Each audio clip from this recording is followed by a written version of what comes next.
wabarakatuh. Salam sejahtera untuk kita semua. Baik, ketemu lagi bersama saya Lalu Muhammad Zali Putra. Pada pembelajaran kali ini, saya akan menyampaikan sebuah materi yang berjudul memahami karya sastra Melayu klasik, di mana pembelajaran ini berlangsung pada materi kelas 10 Bahasa dan Budaya.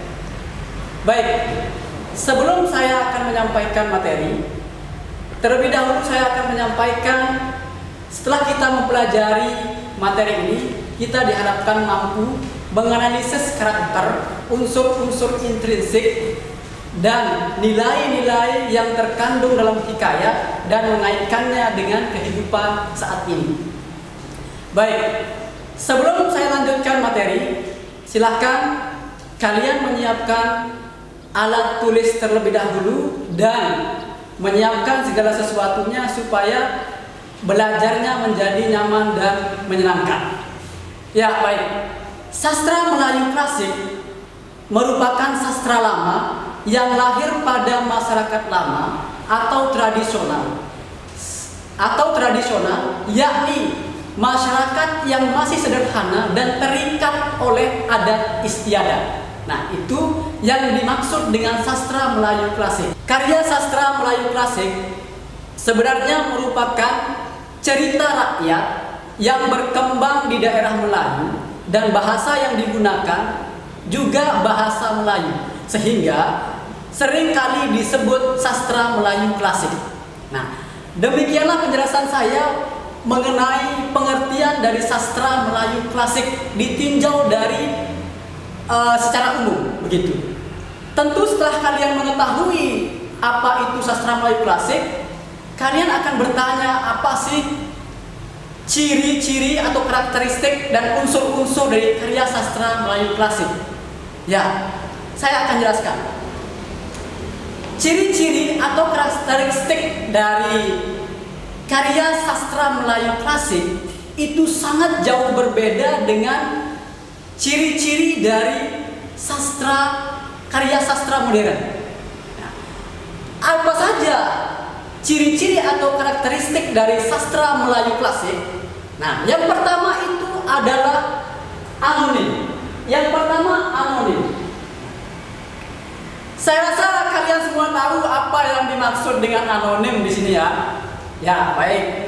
Anonim itu merupakan karya sastra yang belum diketahui atau tidak diketahui siapa pengarangnya. Misalnya, contoh yang sederhana, hikayat miskin. Hikayat si miskin, judul hikayat, ya, itu tidak diketahui siapa pengarangnya. Atau misalnya yang lebih dekat dengan diri kita, cerita kita dari diri kita.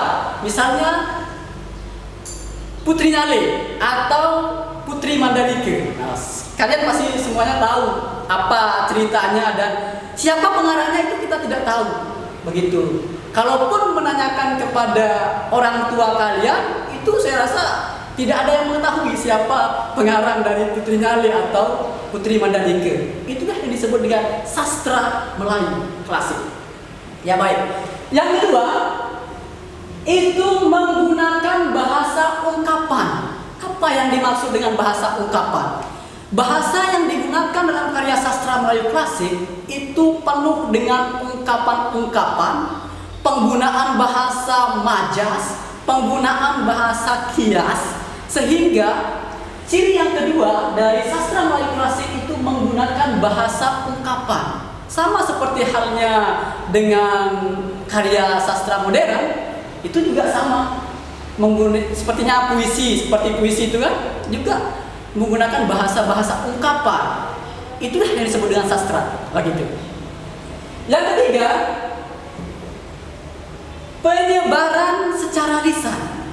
Salah satu ciri yang paling utama dari karya sastra Melayu klasik itu adalah penyebarannya secara lisan.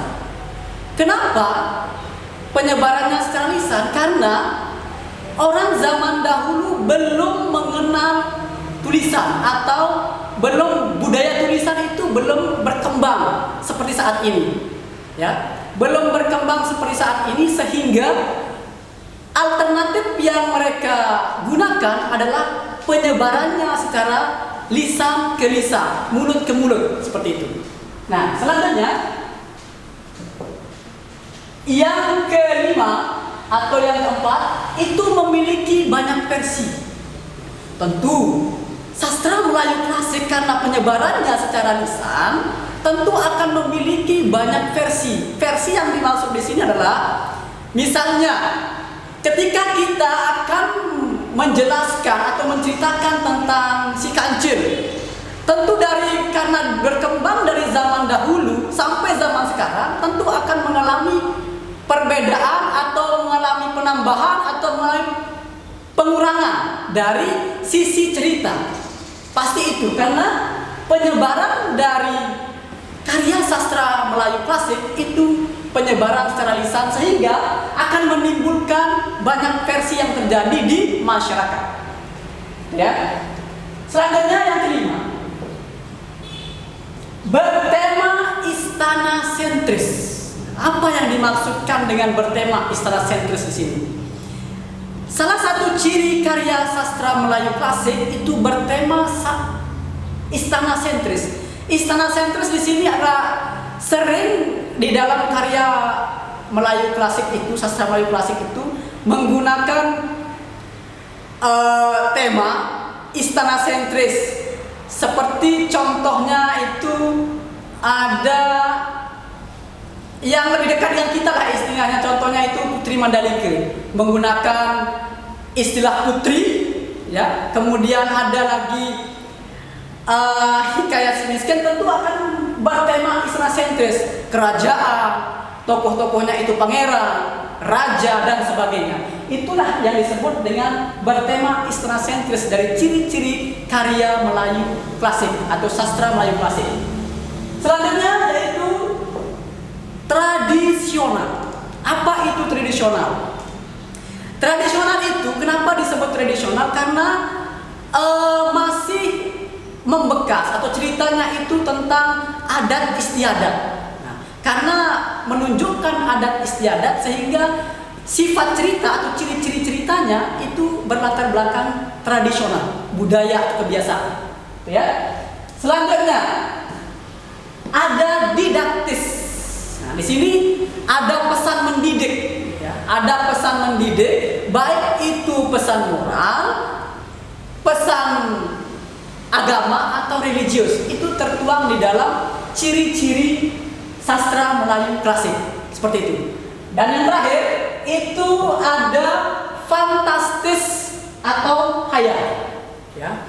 Ciri-ciri yang terakhir dari sastra Melayu klasik itu bersifat fantastis atau khayal. Kenapa disebut fantastis atau khayal? Karena itu sifat ceritanya itu tidak lazim dia, ya, tidak lazim, dan masih menggunakan cerita-cerita yang tidak masuk di dalam logika kita, di dalam logika berpikir kita. Seperti contohnya apa?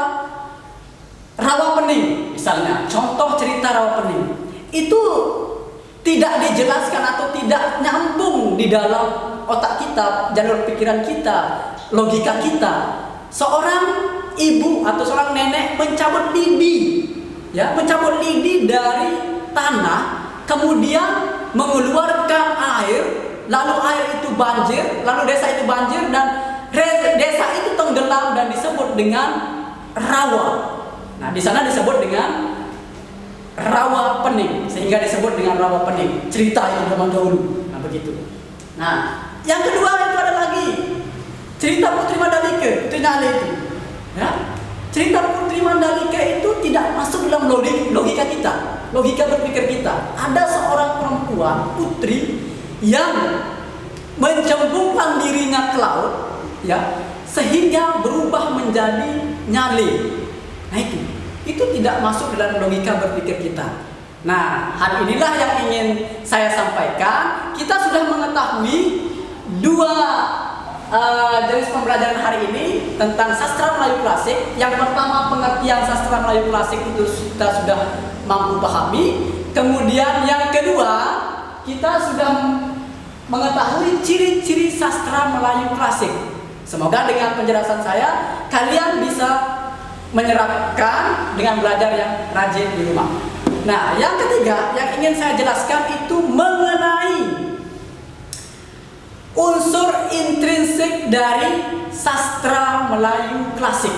Apa saja unsur intrinsik dari sastra Melayu klasik? Unsur-unsur intrinsik sastra Melayu klasik adalah yang pertama, itu ada tema. Ya, tentu ada tema. Tema itu apa? Tema itu adalah dasar cerita untuk pengembangan selanjutnya. Tentu tema yang ada dalam sastra Melayu klasik itu sering bertemakan istana sentris, seperti itu.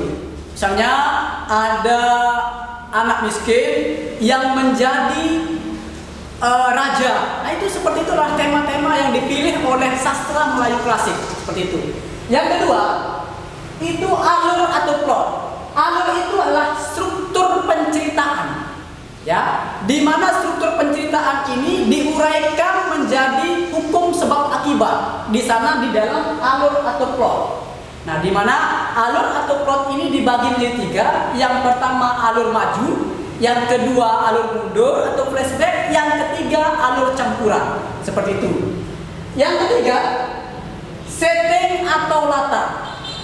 Ya, setting atau latar itu apa yang dimaksud dengan setting atau latar? Setting atau latar itu di mana tempat kejadian, bagaimana suasana kejadiannya, itu yang disebut dengan latar atau setting. Yang selanjutnya, tokoh dan penokohan. Saya rasa semuanya sudah mengerti dan paham unsur intrinsik ini ya. Tapi alangkah lebih baiknya Bapak ulangi supaya lebih paham lagi. Tokoh dan penokohan. Ya, tokoh itu adalah pelakunya, penokohan itu adalah pelukisan atau penggambaran watak dari tokoh itu. Nah, itulah yang dimaksud dengan tokoh dan penokohan. Nah, selanjutnya yang kelima, sudut pandang. Sudut pandang itu merupakan bagaimana cara atau bagaimana seorang pengarang menempatkan dirinya dalam sebuah cerita. Misalnya, dia menempatkan dirinya sebagai tokoh utama, yang pertama. Yang kedua sebagai orang ketiga. Orang ketiga itu bisa diwakili dengan kata dia, ia, beliau, atau menyebutkan nama. Misalnya Rapii Dare. Nah, itu sebuah sudut pandang yang digunakan oleh pengarang. Nah, begitu. Yang ketiga ada pengamat serba tahu. Itu juga disebut dengan sudut pandang.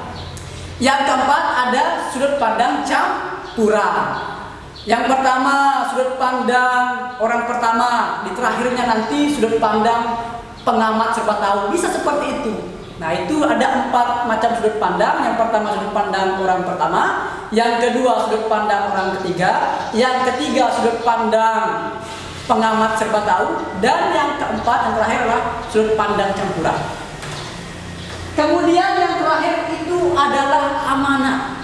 Amanat yang dimaksud di sini adalah pesan yang ingin disampaikan pengarang di dalam sebuah cerita. Setelah si pembaca membaca karya sastra Melayu klasik itu, orang atau si pembaca paham, mengerti, atau ada yang didapatkan untuk merubah dirinya itu. Seperti itu. Tentu merubah dirinya menjadi orang yang lebih baik lagi. Nah, inilah yang ingin saya jelaskan kepada kalian pada pertemuan yang bermanfaat kali ini. Ya, yang pertama, kalian sudah mengetahui apa pengertian sastra Melayu klasik. Yang kedua, apa saja ciri-ciri atau karakteristik dari sastra Melayu klasik. Ya, sebenarnya banyak macam sumber bacaan yang akan kalian dapatkan, bisa melalui Google, bisa melalui YouTube, dan bisa melalui buku bacaan. Saya rasa itu ya. Kemudian yang ketiga, kalian sudah mempelajari tentang unsur-unsur intrinsik sastra Melayu klasik. Nah, itu saja yang ingin saya sampaikan pada pertemuan yang bermanfaat kali ini. Ya, semoga kalian selalu semangat untuk belajar walau kalian sedang berada di rumah dan berada pada bulan yang penuh berkah, yaitu bulan suci Ramadan. Ya, semoga apa yang saya sampaikan kali ini bermanfaat buat kita semua, buat kalian, buat saya pribadi. Ya, ini adalah suatu pengalaman bisa membagi ilmu melalui media video pembelajaran seperti saat ini. Ya, untuk video pembelajaran ini atau untuk mengakses pembelajaran latihan soal nantinya itu bisa melalui website sekolah, yakni www.sman1praya.sch.id, atau bisa dilihat di bawah ini ya, bisa dilihat di bawah ini. Sekian, wassalamualaikum warahmatullahi wabarakatuh. Semangat belajar literasi.